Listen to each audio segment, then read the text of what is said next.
Assalamualaikum warahmatullahi wabarakatuh.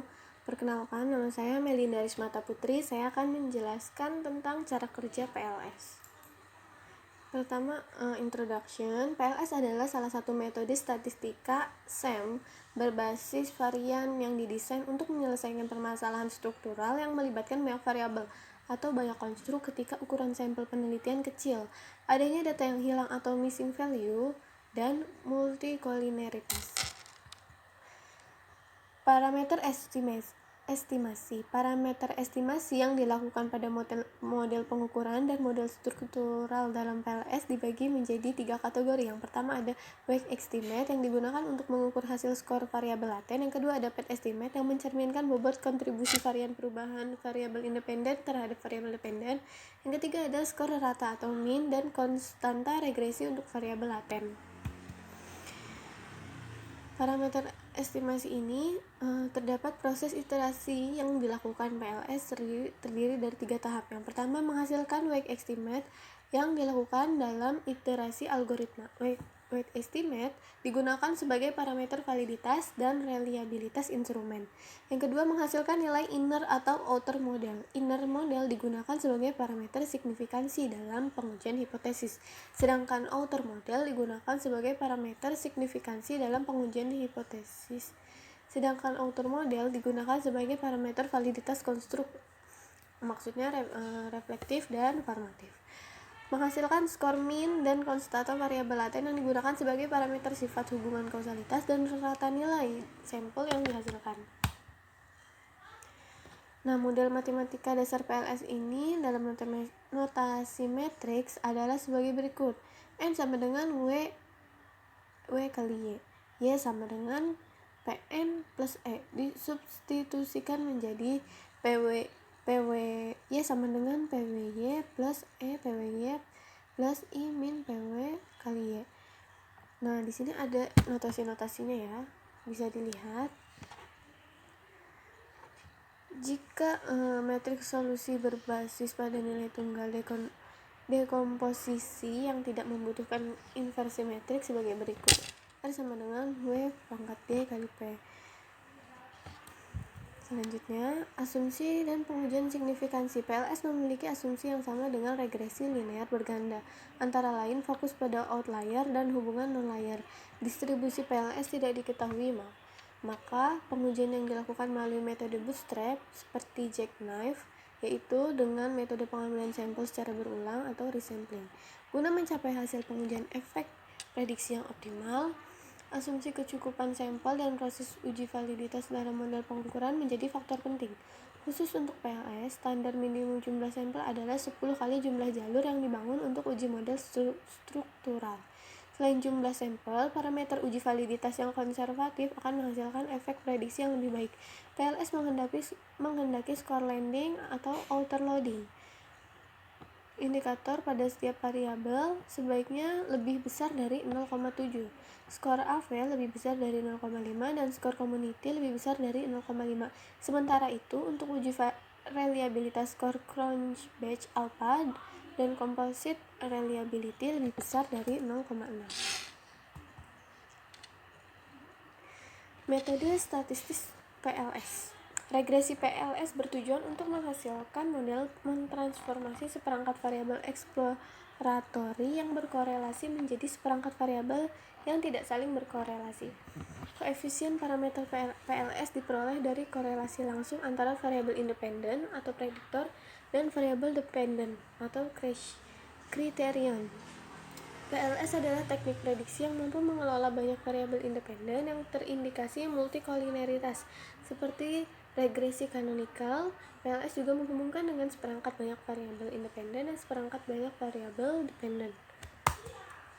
Proses PLS itu adalah sebagai berikut. Yang pertama, seperangkat variabel laten diekstraksi untuk seperangkat manifest indikator atau independen. Seperangkat variabel laten diekstraksi secara simultan terhadap seperangkat variabel dependen.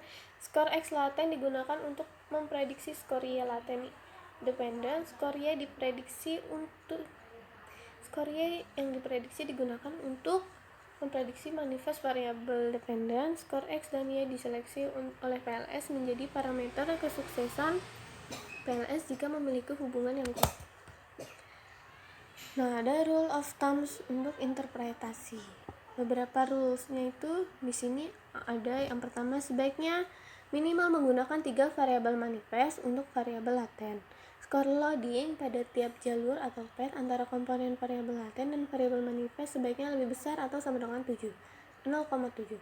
Nilai R kuadrat atau varian yang dijelaskan pada variabel dependen sebaiknya 0 lebih besar atau sama dengan 0,10. Ukuran efek F dapat dihitung dengan rumus F sama dengan R kuadrat include dikurangin R kuadrat exclude dibagi 1 dikurangi R kuadrat include. Uji Stone-Geiser atau Q-kuadrat untuk relevansi prediksi dapat dimodelkan dengan logika. Misalnya, terdapat 10 variabel dalam satu blok. Pilih satu konstan eliminasi seperti 8 atau sama dengan D. Kemudian hapus tiap poin dari data ke 8. Ganti missing value dengan teknik sampling missing data. Kemudian hitung ulang model dan coba hasilkan ulang data yang telah dihapus sebelumnya. Nah, terus signifikansi estimasi parameter diukur dengan teknik Jeknif atau lebih dikenal dengan teknik bootstrap. Selain itu, kekuatan parameter juga diukur dengan menggunakan nilai composite reliability, average variance atau average variance extract atau AV, dan korelasi antar blok. Korelasi antar blok diukur dengan parameter observed variable. Harus berkorelasi tinggi dengan variabel bloknya sendiri dibandingkan dengan variabel laten lain yang ada di dalam model penelitian. Logika ini analogi dengan uji validitas diskriminan dalam CFA.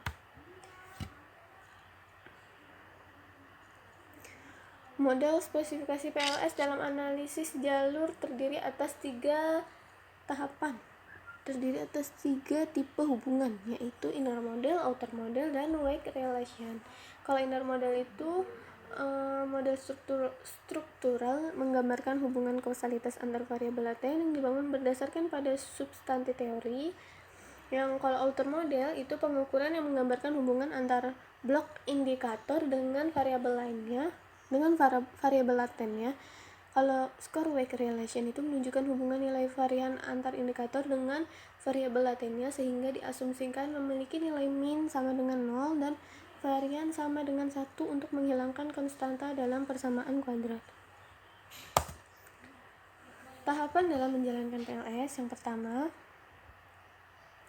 menggambarkan diagram jalur dalam menggambarkan diagram jalur, Falk-Miller merekomendasikan untuk menggunakan prosedur nomogram reticular action modeling atau RAM yang berbasis pada ketentuan berikut ini. Konstruk teoritis yang menunjukkan suatu variabel laten digambarkan dengan bentuk oval atau lingkaran. Variabel-variabel terukur indikator digambar dengan bentuk kotak.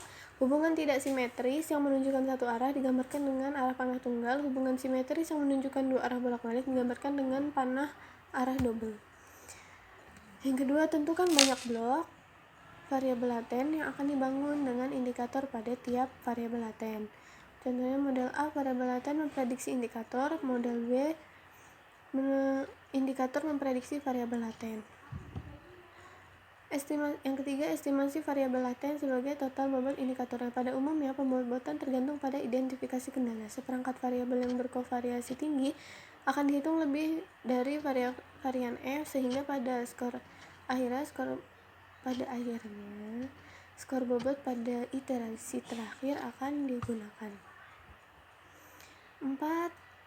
Perbarui inner relation, kemudian perbarui outer relation. Inner relation itu hubungan struktural antar variabel laten diestimasi melalui teknik regresi per model. Untuk mengestimasi outer relation, hubungan indikator dengan variabel laten, PLS membangun proksi tiap variabel laten yang diganti dengan bobot total dari variabel laten yang saling berhubungan. Yang kelima, estimasi bergantung pada pilihan mode yang digunakan. Mode A, regresi sederhana tiap indikator terhadap proksi variabel laten. Mode B, regresi berganda proksi variabel laten terhadap seluruh indikatornya.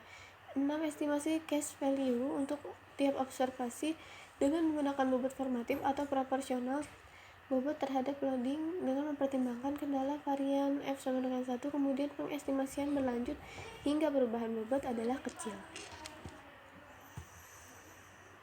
Sekian presentasi dari saya, Dr.